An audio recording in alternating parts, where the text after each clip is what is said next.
신정문학회, 예, 신정문학회 20분 오셨어요. 부탁드릴게요. 네, 반갑습니다. 네, 구경 잘 오세요. 근데 예약 사항을 제가 몰라가지고. 네, 이 해설사님이 몰랐어요. 아, 네, 다른 해설사님이 예약인데 그분이 오늘 결정이 났어요. 아이고야. 그래가지고 오셨으니까 그래도 좋은 말씀 많이 주시고. 네. 여기가 회장님이십니다. 네. 여기 자주 오셨을까요? 아니요. 동네 남. 아, 어디서 오셨어요? 서울. 서울? 오늘 뭐 지방에서 왔어요. 서울 아, 부산 외국 서울. 동호회이신가 봐요. 아이고, 근데 문학회라고 하면은 이런 시나 그런 거 많이 접해 보셨어요. 그죠? 다들 네. 얘기하고 제가 헐라니까 떨립니다. 저는 문해안인데 이제 여기 문학관에서 해설사 근무하게 되다 보니까 이제 조금 촉도 이제 그런 저기 알거든요. 그래도 많이 양해해 주십시오.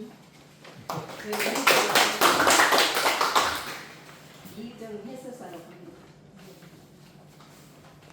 이 서정구 씨는 1915년에 보니까 15년에 여기서 태어나셔서 여기가 질마제 마을이라는 거 아시죠? 질마제 신화 시집이 1975년도에 편했거든요. 근데 그게 올해가 50주년 해. 그래서 여기 들어가다 보시면 이렇게 사진하고 같이 그 시를 전시하고 있거든요. 근데 이 사진 작가 같은 경우는 이 마을 출신의 사진 작가예요. 그래서 그 질마제 신화 책을 펴냈는데 화면에서 굉장히 성공도가 떨어져요. 이게 안 판돼가지고 다시 재발견하고 그렇게 말씀들을 하시더라고요. 유명하십니다. 선생님이 몇 년도에 등단하신 줄 아실까요? 몇 살? 21살. 네, 그렇죠. 동아일보에 그 시춘문에 벽이라는 책 픽해가지고 서정주 시인하고 김동희 소설가님이 절치는 걸 아시죠? 같은 공감대에서 이제 돌아가실 때까지 아주 굉장히 교육관계를 돈독하고 그렇게 지내셨는데 원래 김동희 소설가님도 시를 쓰셨대요. 그랬는데 우리 서정주 시인을 만나고 나서부터는 나는 시는 아니다. 시는 네가 써, 나는 소설만 쓰겠다. 그렇게 해서 이제 소설 쓰시고 시인은 이제 그 시로 우리나라의 역사에 빛나는 그 시인이 되셨잖아요. 그래서 그 등단 처음 시를 제가 한번 해봐도 될까요? 네. 혹시 아시나요? 등단 시가 어떤 시인지? 잘하시는 그리고 제가 뻔히 주는 적은 아니겠죠? 아니에요. 그냥 저는 읽기만 하는 거예요. 이렇게 뭐 낭송 그런 공부는 안 했기 때문에 이제 처음 등단 시니까 제가 한번 들려드리고 싶어서 벽 서정주 덧없이 바라보던 벽에 지쳐 불과 시계를 나란히 죽이고 어제도 내일도 오늘도 아니 여기도 저기도 거기도 아니 펴져드는 어둠 속 반딧불처럼 까물거려 정지한 나의 서름은 벙어리처럼 이제 진달래꽃 벼랑 햇볕에 붉게 타오르는 봄날이 오면 벽 차고 나가 목매며 울리라 벙어리처럼 오 이 시가 21살 때 쓴 시잖아요. 그게 당시가 그 일제강점기라 그 답답하고 억울한 신경 그러니까 우리 글로 마음대로 글도 쓸 수 없고 표현할 수도 없고 그 상황에서 선생님 그 답답한 마음을 이제 희망과 미래를 다 접어둔 상태에서 해방이 오면 벽 차고 나가서 그 벙어리처럼 목매 울고 싶다고 했는데 벙어리가 말을 못 하잖아요. 근데 울음소리를 낼 수 있을까요? 없겠죠.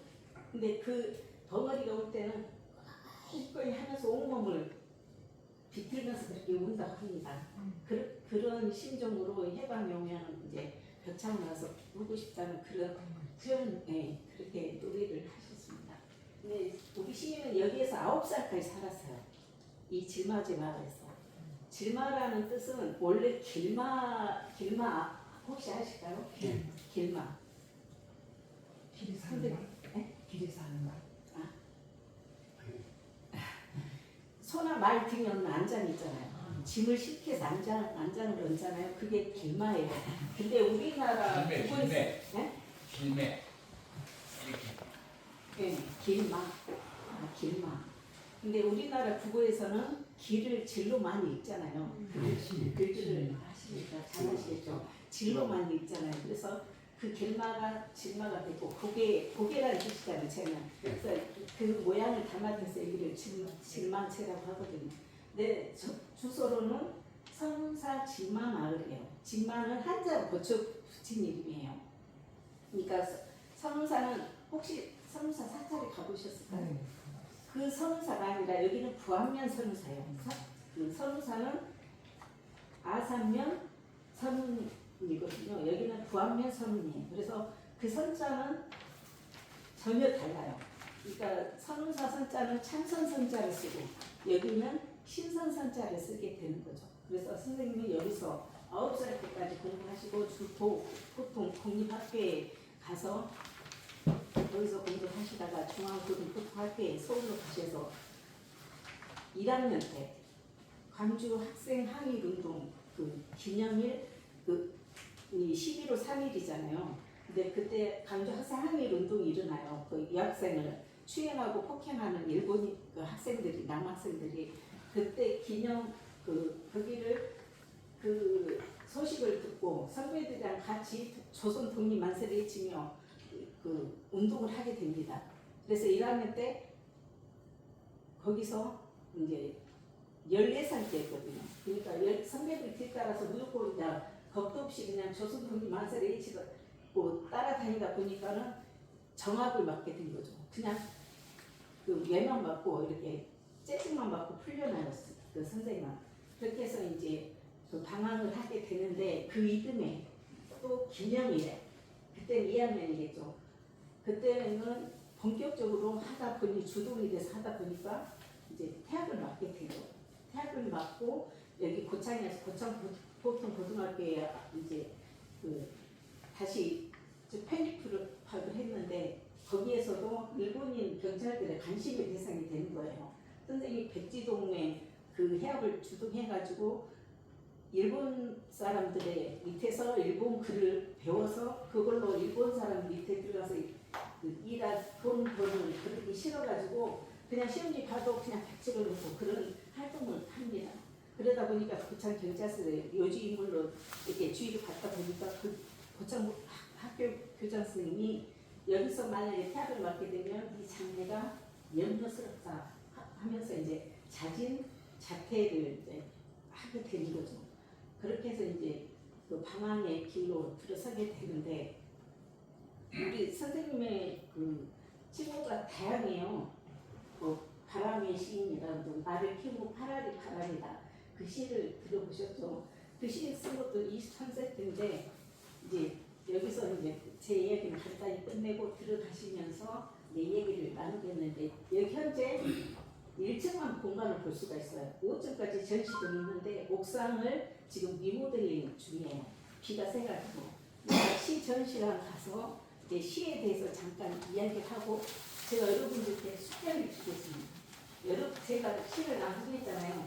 오늘 제가 여러분들한테 들려드릴 시는 두 개로 생각하고 있거든요. 근데 여러분들도 숙제로 시를 같이 낭독을 하셨으면 하는 마음입니다. 누군가 모르겠지만 준비해 주시면 감사하겠습니다. 그럼 제가 안내해 드릴게요.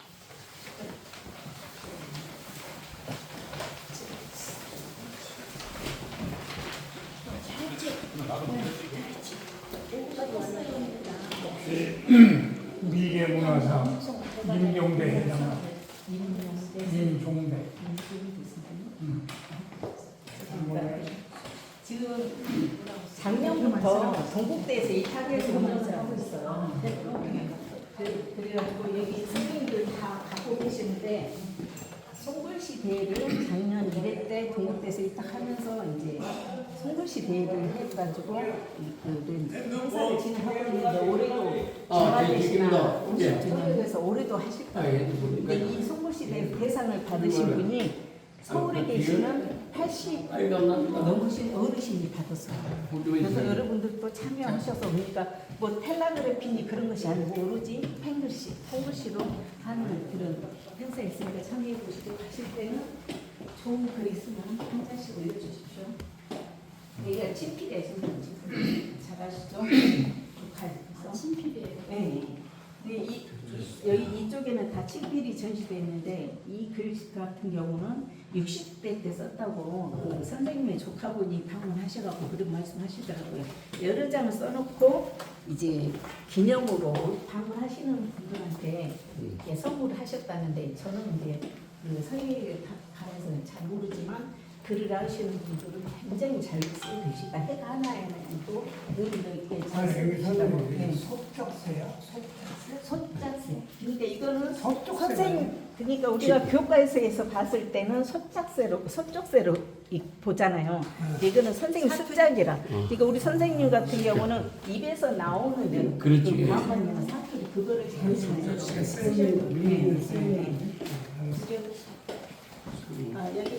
이제 성사 공부라는 시가 되겠습니다. 잘 아시는 분도 있겠지만 이 시는 이에 대해서는 저쪽 안에 들어가서 제가 말씀드리겠습니다. 80에서 예, 이쪽은 80, 저는 60대 쓰시고 이거는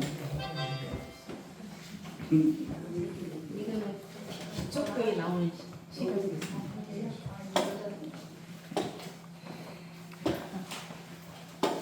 자, 이쪽으로 오십시오.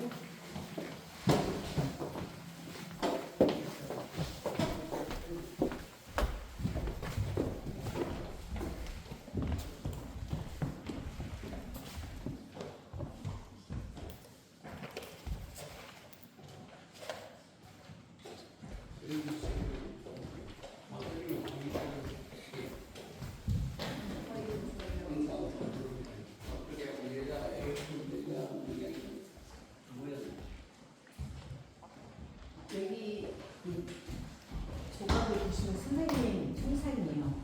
근데 이거는 이제 첫 번째 시집. 여기 텀블렛에 지금 이제 올해 50주년 바뀌었는데 화사집 출간 기념으로 박재소 조각가님께서 선물하신 거고요. 여기는 이제 올해 50주년 행사를 알리는 컴퓨터에서 붙여놨고요.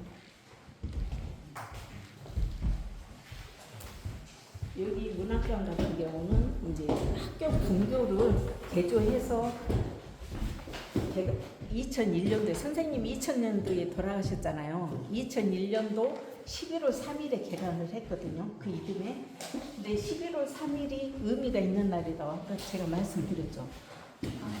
네, 감시 학생 기념일. 저희 어렸을 때도 이 학생날 기념식을 했어요. 근데 요즘 저기 젊은 어린 사람들은 전혀 모르더라고요. 저희 때만 해도 기념식을 했었는데, 그러니까 선생님이 그 학생날 학생 운동 때 앞장서서 했기 때문에 그걸 기념하기 위해서 11월 3일날 개관을 하게 됩니다. 그래서 여기 수평으로 되어 있는 거 어차피 학교 분교니까 수평이겠지만 이 김원이라는 건축가가 아주 굉장히 유능하신 분인가 봐요. 그러니까 수평을 한 이유는 여기서 마주 바라보는 곳이 줄포 바다예요. 줄포만 바다예요. 그러니까 그 바다를 상징하는 것이고 또 이렇게 전시동에 5층까지 있는데 그 전시동은 뒤에 소요산, 그 소요산 동굴이 올라가는 것처럼. 그러니까 저희가 전시동 올라갈 때는 계단이 이렇게 올라갈수록 좁아집니다. 그러니까 그 소요산 산봉으로 올라가듯이 그거하듯이 그걸 형상하기 위해서 이런 식으로 설계를 해가지고.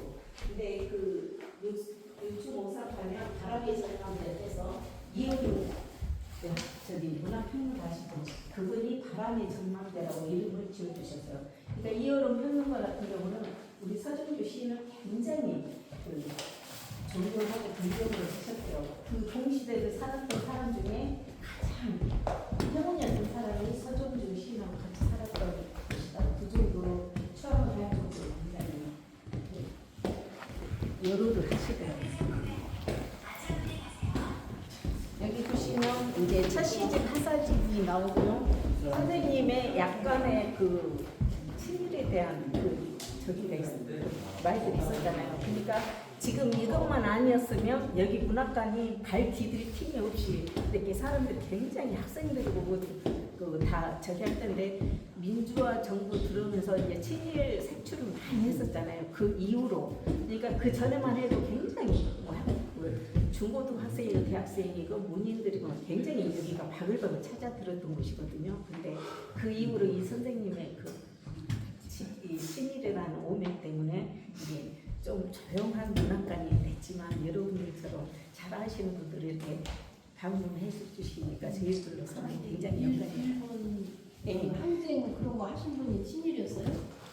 하셨는데 그러니까 그런 거는 부각되지 않고 그때 그 1943년도에 44년 몇 개월 사이에 이 시를 그 친일 시를 쓰게 됩니다. 그러니까 그때만 해도 대동아 전쟁이 굉장히 그 왕성할 때잖아요. 45년도에 우리가 그 해방을 맞게 되는데 그때는 온갖 정보가 다 차단된 상태였어요. 그래서 이런 그 언론을 다 막아버리고 오로지 일본인들은 우리를 자기네 그 내선 유체라고 해서 그 일본화 시키기 위해서 굉장히 열을 올렸던 시기잖아요. 그래서 전쟁이 끝날 때 그들은 알았지만 말하지 않고 인문사라는 잡지사에 이제 제지할 때 강압적으로 이런 시를 쓰지 않으면 너 강제로 징집을 시키겠다 이제 협박으로 해서 이렇게 그런 시를 쓰게 됐는데 그게 부끄러운 일이라고 선생님이 쓰고 나서 바로 거기서 다 글로 표현을 해놓으셨어요. 잘못된 일이고 그런 줄 알지만.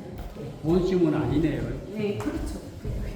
지금 현 시대에서 바라보는 시점이 친일인 거죠. 자, 여기서 잠깐 영상 보셨습니까?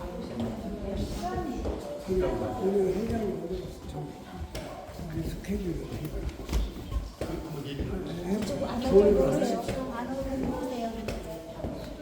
서울에 있는 이랑비관이 어디죠? 남현동 예술마을이에요.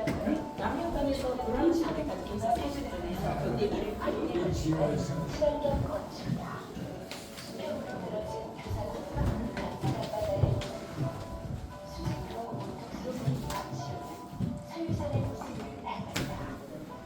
주변 풍광에 자신을 겸손하게 맞추면서 생가와 묘수 가운데 중심을 잡고 있는 독특한 문화권이다. 서동주는 유년 시절 이곳에서 선언을 다했고 이현식 박수가 이어난 노래를 이루어 많은 옛날 일을 들으면서 자란다. 이 경험들이 후에 대시인으로 성장하는 바탕이 된다. 천혜의 자연환경 또한 그의 시의 중요한 원천이다. 산과 바다, 하늘과 바람과 아름다운 꽃들이 수시로 등장하는 그의 시세계 속 미의식의 기원은 이곳 진맞의 마을이라 불러도 무방하다. 나를 키운 건 하늘의 바람이라는 그의 시 구절처럼 이곳 고향 마을에는 바람이 늘 새겨든다. 그것은 실제의 바람이기도 하고 살아있음을 스스로 증명하고 싶어하는 모든 예술적 열망의 다른 이름이기도 하다. 한국을 대표하는 지성 이어룡은 이곳 시문학관 전망대에 올라 바람의 전망대라는 이름을 붙이게 됐다. 서정주는 1936년 동아일보 신춘문예를 통해 등단했으며 2000년 12월 24일 작고하기까지 1천여 편의 시를 썼다. 노벨문학상 후보로 5회 추천되고 사후엔 정부로부터 금관 문화훈장을 주서받았다. 20세기 한국의 대표 시인으로 손꼽히는 미담 서정주.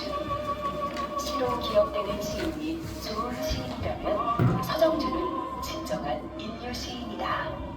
대표시 국화협회서를 비롯 그의 수많은 작품들이 국민 애송시로 사랑받고 있다. 가수 송창식이 곡을 만들어 노래한 미당의 시 푸르른 날은 우리말의 기쁨과 아름다운 울림을 가슴 깊이 느끼게 하지 않는가. 시와 노래는 이렇게 가슴에서 가슴으로 이어져 영원히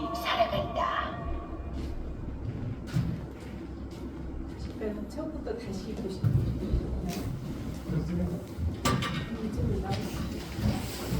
미담 서정주는 1915년 노년 5월 18일 전라북도 방산군 수원면 사릉리에서 태어났다.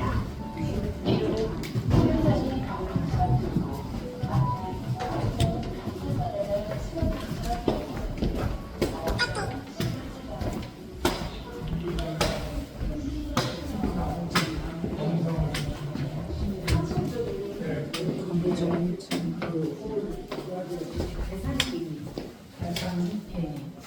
그분이 이제 선생님보다 6살 더 많거든요. 근데 이 동네에서 아버지가 얼마나 성당에 다니셨거든요. 그래서 그 서울에서 이제 배산기 이 운영하시던 그 하숙집에서 빌리 좀 걸쳐 살때 선생님의 성품을 보고 아직은 좀 부족한 사람, 덜 자라서 순수한 사람이라는 뜻으로 이제 미당에다 호를 지어줬는데 학문적으로는 덜 된 집이죠. 아직. 예.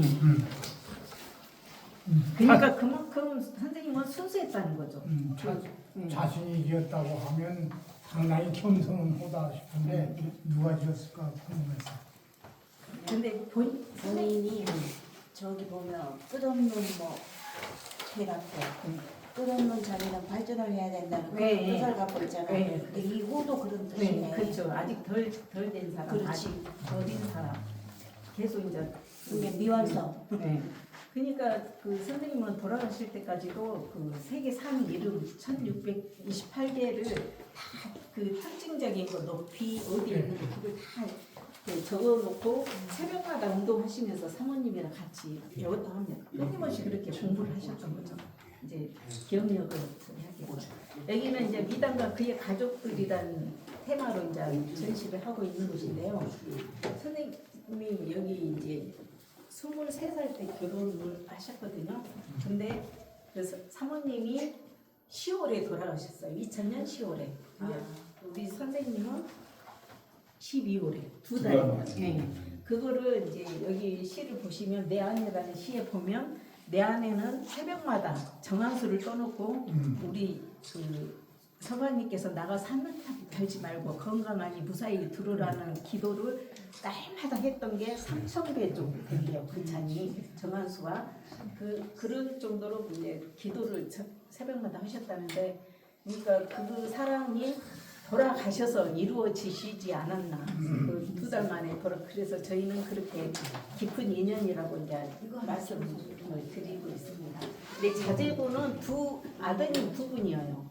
근데 2분인데 자제분들이 둘째 아드님이 여기 경기고로 나와서 서울대 물리학과를 다니다가 그 미국으로 이민을 갔거든요. 큰 아드님이랑 다. 근데 그 이유가 그 친일이란 문제가 대두되기 전에는 많은 유명하신 언론들이나 지인들이나 문학인들이 문턱이 닳도록 바글바글 찾아 들었었대요. 근데 그 친일이 딱 대두되면서 그냥 발을 끊어버린 거죠. 그거에 대해서 굉장히 실망감이 들었던 거죠. 그래서 이제 이민 가서 이제 유학을 가가지고 거기에서 자리를 잡고, 큰 아드님은 인권 변호사가 됐고, 작은 아드님은 그 물리학과를 다녔지만 거기에서 의대를 다녀서 의사가 돼서, 이제 작은 아드님은 기구를 하셨다 하더라고요. 은퇴해가지고 이제 우리나라로 들어오셨다고 이제 그렇게 전해 들었습니다.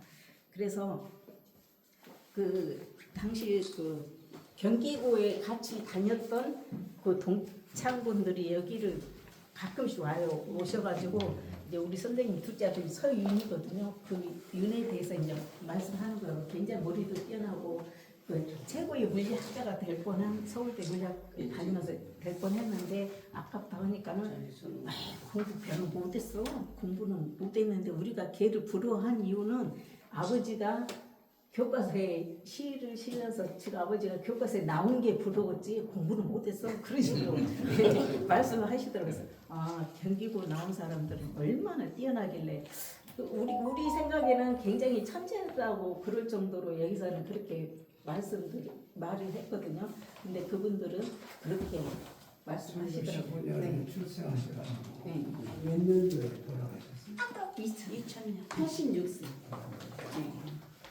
그래서 이 문학관을 건립한 계기가 시인의 그 생가가 여기서 나가시면 왼쪽에 200m 정도 있거든요. 거기 바로 밑에 그 아우님 서정태 우와 서정태 선생님이 거기서 사셨거든요. 근데 서정태 그분도 저기 신문 언론인으로 있다가 이제 글도 쓰시고 그랬거든요. 근데 그 선생님이 돌아가셔 버리니까 너무 이 여기는 폐를 돼가지고 비어 있고 그래서 군하고 이제 조율을 한 거죠.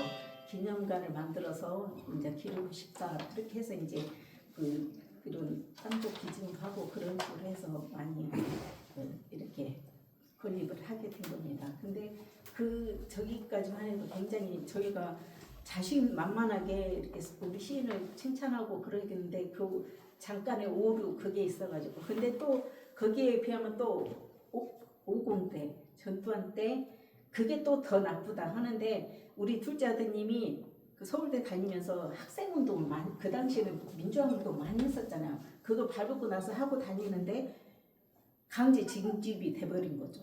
그 김복동 사단장이 있을 때 강제 징집을 시켜버리고 선생님을 불러가지고 이제 그때 당시 장세동 하면 굉장히 파워가 있으신 분이었잖아요.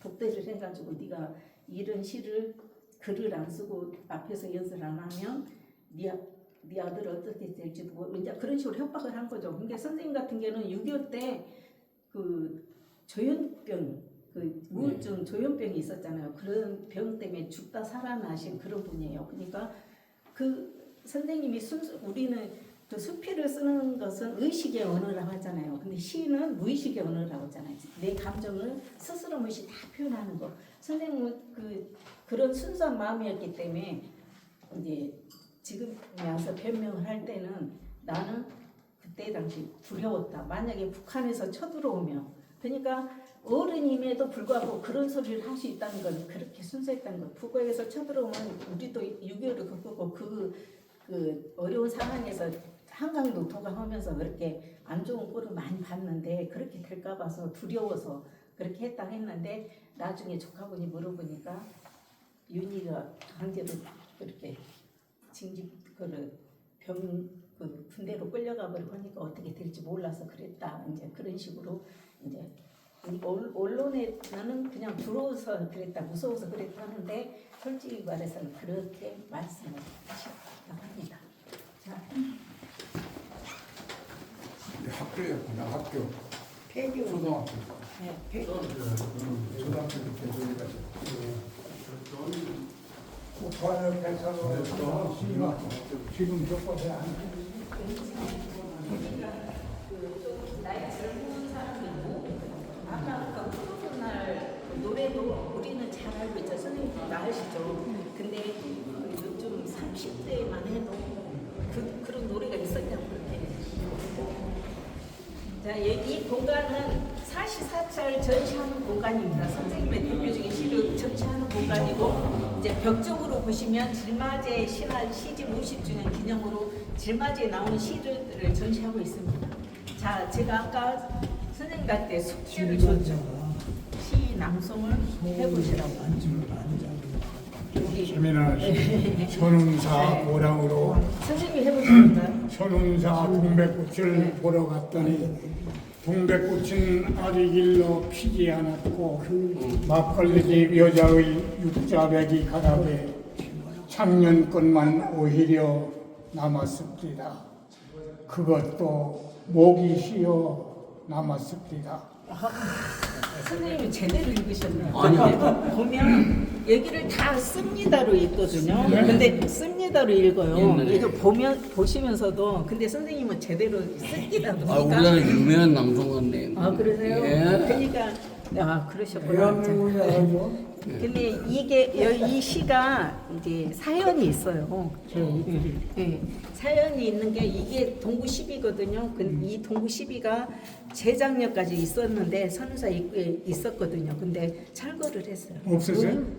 저기 민족사관 연구소나 유족들 있잖아요. 태평양 유족들이 자꾸 없애라고 해서 재작년에 이게 철거를 했습니다. 그래서 그랬는데 이 선운사 동구라는 분은 선생님 시 같은 경우는 다 본인이 겪은 거 체험에서 나온 시거든요. 어떻게 뭐 상상해서 쓰는 시는 거의 없어요. 근데 이 선우사 동구도 27, 8살 때 아버님이 돌아가셔가지고 이제 예. 질문이 말씀은 지금 끝에 질문 하나 있어요. 예, 돌아가셔가지고 이제 가산 정리를 하기 위해서 여기를 방문하게 됩니다. 근데 방문해가지고 재산을 다 정리하고 가는 길인데 그때가 가을이었어요. 가을에 이제 가랑비가 추적추적 내리면서 그 당시에는 여기가 길이 없었어요. 선운사 이쪽으로 오는 그 용선교 다리가 없었습니다. 바다였습니다. 그러니까 길이 안 나서 그 선운사를 가려면 이렇게 질맞이 고개 넘어서 거의 10리길을 걸어서 갔어야 했어요. 근데 가을에 비 추적추적 맞으면서 이제 선운사 동굴 그 10리길을 가다 보니까는 배도 출출하지. 춥기도 하지. 근데 딱 동구 앞에 가니까 주막집이 있는 거예요. 그래서 그 주막집을 들어가서 주모 여기 술 있어 하니까 그 막걸리집 여자가 예, 육잡이 가라고 했다는데 제가 한번 흉내를 내보겠습니다. 그랬을지 어쩔지는 몰라요. 근데 제 상상으로 흉내를 내보겠습니다. 네. 그렇잖아도 오늘은 한번 개봉해볼까 하는 꽃술이 한 항아리 여기에 기다리고 있는디라고 그렇게 이제 맞이를 하는 겁니다. 그래서 이제 선생님 그 창을 하셨나 보네. 아니 흉내 냈습니다. 그래서 이제 그 술도가지 있는데 그러니까 술을 앉혀놓으면 방도 따뜻해야 되잖아요. 그래서 거기서 이제 몸도 따뜻하겠다. 술 한 도가지 그러면 그 열으시오 같이 마십시다 해서 이제 그 한 도가지를 주거니 받거니 마시게 됩니다. 근데 그 막걸리집 여자가 굉장히 예무가 뛰어난 거예요. 자태도 곱고 그러니까 어느 후궁으로 앉힐 수 있을 만큼 그렇게 뛰어나고 소리도 이하중선 아시죠? 그 이하중선처럼 그 허스키한 목소리로 소리를 굉장히 잘 냈다고 합니다. 그러다 보니 기분이 좋아서 서로 나이는 10살 넘게 차이가 났지만 주거니 받거니 하면서 한두 가지를 다 비운 거예요. 그래서 이제 밤이 늦어지니까 이제 선생님이 자리를 털지 않고 있으니까 그 주모가 하는 말이 내년 봄에 선운사 동백꽃 피거든 다시 오시오이 하면서 이제 배웅을 합니다. 근데 그 선생님은 그 가산 정리했으니까 주머니가 두둑했을 거 아니에요. 그래서 술값도 많이 주고 그렇게 해서 이제 배웅을 받으면서 갔는데 이제 선운사 꽃은 동백이 아니고 춘백입니다. 봄이 핍니다. 3, 4월에 그때 오락했는데 우리 선생님은 과연 찾아갔을까요? 안 갔어? 죽었어?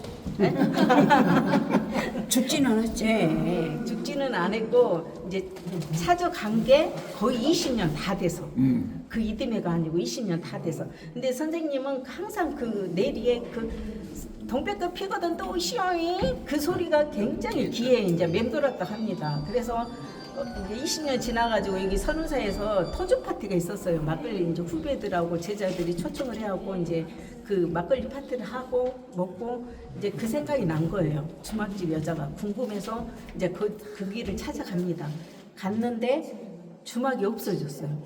그래서 이제 주변 분들한테 물어봤더니 6.25 때 경찰도 밥 해줬다고. 그 당시만 해도 낮에는 경찰들이 판치고 밤에는 빨갱이들이 내려서 판치고 할 때잖아요. 네. 그래서 경찰도 밥 해줬다고 빨갱이들이 집은 불살라버리고 죽여버렸다고 합니다. 그 소리를 듣고 너무 애달파서 여기 선운사 동구시에다가 막걸리집 여자 얘기를 넣어서 이제 지으신 거죠. 그래 이제 쭉 오면서 봤는데 스님 시 중에 네. 이 막걸리에 여자 육자백이나 여자 이 막걸리가 세 분이 들어서 시를 봤는데 네. 그렇게 막걸리를 좋아하시는 좋아하시죠. 거다. 그러니까 선생님 그 시 같은 경우는 제자들이 이제 이렇게 그 곤방대 담배도 좋아하셔서 곤방대는 그런 걸 선물하면은 꼭 같이 막걸리 잔을 함께 기울였다고 합니다. 다 그리고 또 이제 사연이 있는 시 이쪽에 오셨거든요. 봉천? 네. 봉천 누가 한번 거기 나무 봉천 내 마음속 우리님의 고운 눈썹을 즈문 밤의 꿈으로 맑게 씻어서 하늘에다 옮겨 심어놨더니 동지석달 나르는 매서운 새가 그걸 알고 신용하며 비끼어 가네. 양성을 하시는 예. 거예요. 네. 근데 선생님 시 같은 경우는 다 체험이다 그랬잖아. 경험이다 그러네. 그랬잖아. 우리 선생님들은 마음속에 털어놓지 못한 비밀, 좋아하는 연모했던 여인들이나 남자분들이 있었을까요? 있죠.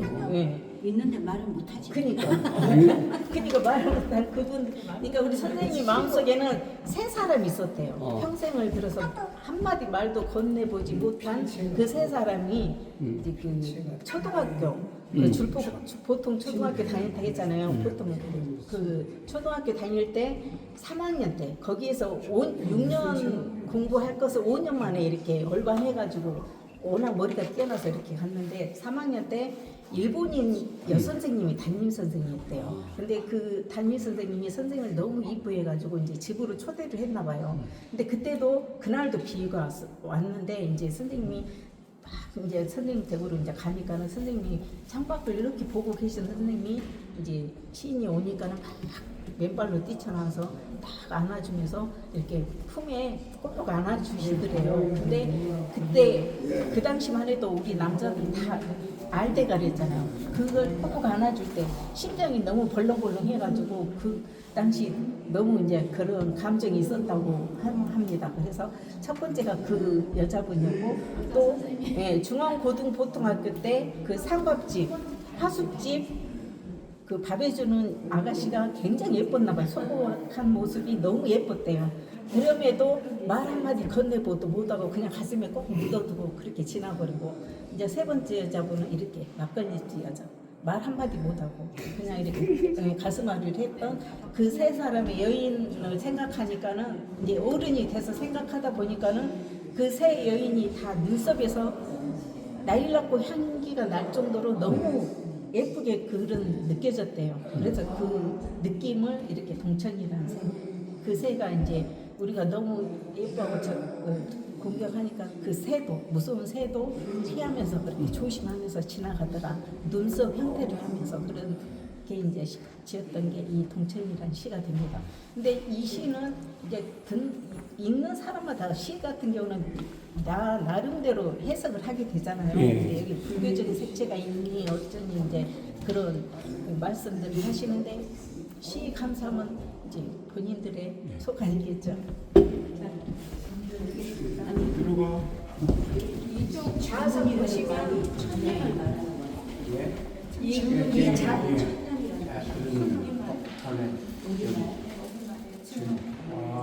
주문방 천년. 잠깐만 여기 좀 봐주세요. 자, 한번 읽으세요. 보세요. 한번 읽으시죠. 서상 서정주 애비는 종이었다. 밤이 깊어도 오지 않았다. 팥뿌리같이 늙은 할머니와 대추꽃이 한 주 서 있을 뿐이었다. 엄에는 달을 두고 풋살구가 꼭 하나만 먹고 싶다 하였으나 흙으로 바람벽한 호롱불 밑에 손톱이 까만 애미의 아들 가본영이라더니까 바다에 나가서는 돌아오지 않는다 하는 외할아버지의 술 많은 머리털과 그 커다란 눈이 나는 닮았단다. 23해 동안 나를 키운 건 파라리 바람이다. 세상은 가도 부끄럽기만 하더라. 어떤 이는 내 눈에서 죄를 읽고 가고 어떤 이는 내 입에서 천치를 읽고 가나 나는 아무것도 뉘우치진 않을란다. 찬란히 튀어오는 어느 아침에도 이마 위에 얹힌 시의 이슬에는 몇 방울의 피가 언제나 섞여 있어 벼치거나 그늘이거나 흙바닥 늘어뜨린 병든 숙회 마냥 헐떡거리며 나는 왔다. 교수님이신가 봐요. 아 그러니까요. 대단하시네요. 이 시가 몇 살 때 쓰신다고요? 19살? 아니 23살. 23살. 23 동안 나를 키운 거예요. 그러니까 이 공간이 앞에 바다에서 줄폼 안에서 불어오는 바람, 뒤 골짜기가 여기가 지금 많이 평탄화됐기 때문에 산이 높아 보이진 않지만 그 소요산 골짜기에서 부는 바람이 지금도 그러니까 바람이 좀만 불어도 이 안에 있으면 굉장히 그 소리가 크게 들리거든요. 이렇게 이제 파라를 키우고 바람이 다니는데 이제 선생님 돌아다니면서 그 맞았던 그런 바람일 수도 있겠죠. 역풍이겠죠. 안 좋은 바람. 우리 선생님들은 다 좋은 순풍일 것 같아요. 미풍 이렇게 표정도 좋으시고 이렇게 자태들이 여유로운 걸 보니까 이 선생님들한테는 미풍이나 순풍이었지만 우리 선생님한테는 치열한 그런 역풍. 이게 돌아가실 때까지도 그 역풍을 생각하면서 이제 가셨는데 애비는 종이었다 이렇게 하니까 그 어떤 어르신들은 저 썩을 그런 식으로 안 좋게 생각을 하죠. 지 애비한테 저렇게 할 수 있냐 이제 그런 말씀들 하시는데 애비가 종이었다는 거는 종은 아니었어요. 가족에 대한 종. 김성수 그 형제분이 그 동복영감 형제분들이 우리 서정주 시인의 아버지가 측량을 하고 다녔습니다. 그러니까 강정기에 최초로 그 한성학교 기술학교를 다녀가지고 거기서 이제 측량 기술을 배워가지고 이제 서당도 운영하다가 이제 먹고 살기가 힘드니까 그 군청 서기 그 측량 기사로 들어가게 됩니다. 그래서 고창군 안에 이 땅을 재고 다니다가 그분들 형제 눈에 들어가지고 이제 거의 집사죠 말이잖아요. 그 관리인 그런 식으로 이제 취직을 하게 되는데.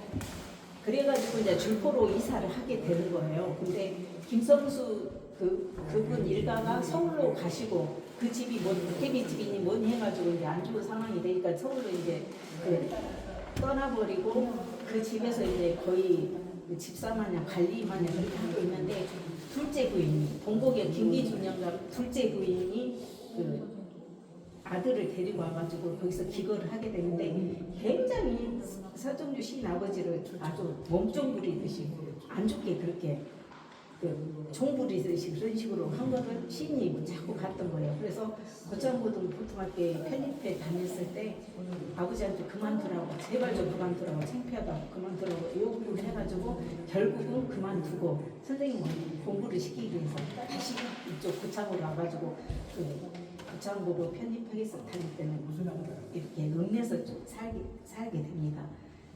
그랬는데 그 아버지가 이제 우리 서정주 시인을 볼 때마다 저 새끼 하면서 이제 혀를 끄끄 참게요. 어렸을 때는 그 천재 소리 들으면서 서당에서 놈들은 1년 반년 넘어야 다 뛰었던 천자문을 우리 선생님 한 달 보름 만에 뛰기도 하고 한 달 만에 뛰기도 하니까는 동네 잔치로 책거리 파티를 해줬다고 합니다. 근데 선생님의 행보가 너무 실망스러우니까 선생님 얼굴만 보면 어이구 저 새끼 하면서 머리를 자로 틀어버리면 이렇게 계속 그냥 안 좋게 하셔가지고 그게 이제 감정적으로 아버지하고 좀 격이 있었어요. 그러니까 이 질맞이의 마을은 선생님한테는 어렸을 때는 이 할머니 품에서 계속 이야기를 들으면서 그 문학적인 그 감성을 키울 수 있도록 행복한 시절이었지만 이렇게 청소년기 돼서 이제 20대 때 그런 돼서는 이 공간이 굉장히 답답한 공간.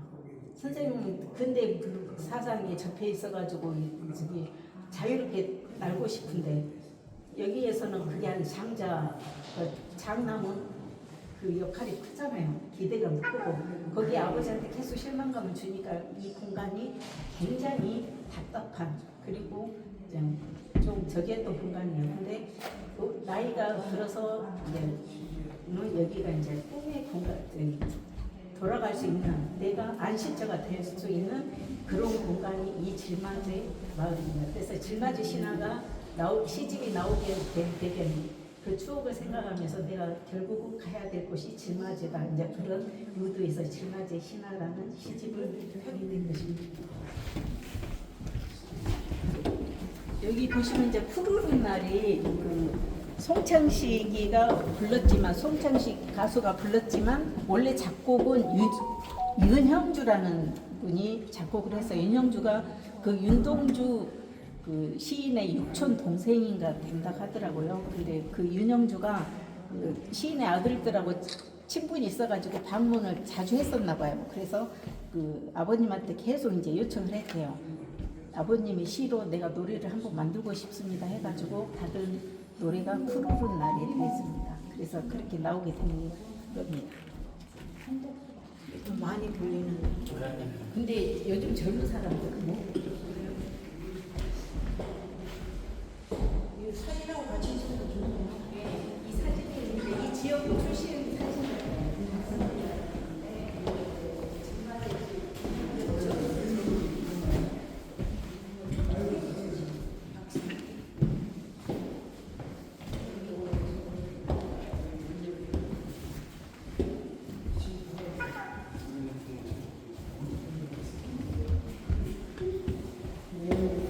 향단아 그네줄을 밀어라 먼 바다로 배를 내어 밀듯이 향단아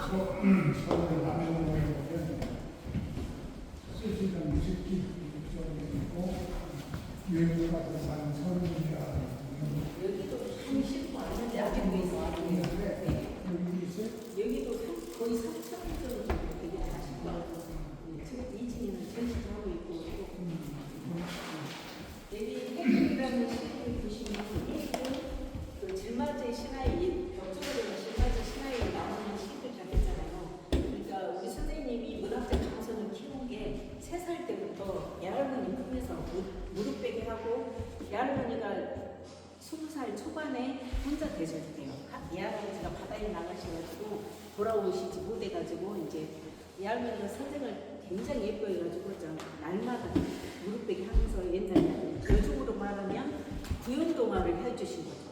그래서 그거를 계속 듣고 자라면서 또 이제 5살 때 서당 다녔을 때는 항상 간식거리를 그때는 먹을거리가 그렇게 충족하지 않았는데도 불구하고 시인을 위해서 항상 애할머니는 그 감자니 고구마니 옥수수니 그런 걸 항상 준비해뒀대요. 그래서 사당 갔다 오면 무조건 얘가족으로 가서 내 애할머니하고 같이 지내면서 이제 그 애할머니의 그 구연동화 하는 그 이런 이야기를 키우면서 이제 감성을 키웠던 거죠.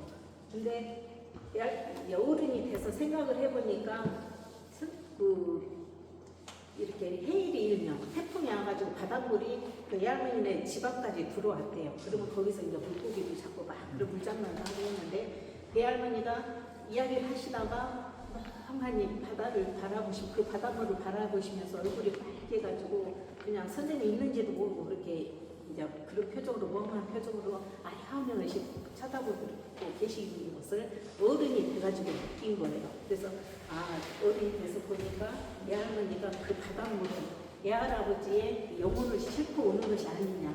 그래서 이제 반가워서 아니면 그리워서 그렇게 멍하니 바람을 보면서 얼굴이 빨갛게 그렇게 있던 걸 생각해가지고 나온 시가 해일이라는 이 시가 되겠습니다.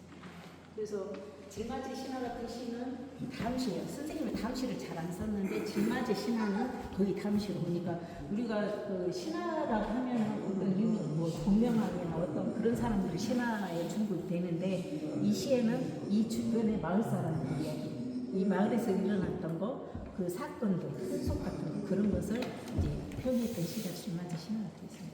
자, 마지막으로 제가 글씨는 한수 안쪽에 설명하고 마치겠는데 섭섭하게 그러나 아주 섭섭지만 좀 섭섭한 듯만 하게 이별이게 그러나 아주 영 이별은 말고 어디 내 생에서라도 다시 만나기로 하는 이별. 연꽃 만나러 가는 바람 아니라 만나고 가는 바람같이. 엊그제 만나고 가는 바람 아니라 한두 철 전 만나고 가는 바람같이. 저는 여러분 선생님들을 제가 준비하고 있다가 맞이했으면 좀 더 잘했을 텐데 섭섭한 마음을 이 시는 뒤에 보시면 연꽃 만나러 가는 바람같이 유명하시잖아요. 건강하시라고 이거 대표해서 하나 둘 중에 단체 사진 같이 한번 찍으시죠. 근데 이 글씨는 해설사님 이쪽 같이 오셔가지고 이쪽 같이 같이 같이 한번 찍으시죠. 단체 사진. 제가 찍어드릴게요. 아니 같이. 여기 방에서 왔잖아. 예 방에서. 이것도 좀 찍어서 뭐 알게 하고. 그럼 제가 제안 하나 하겠습니다.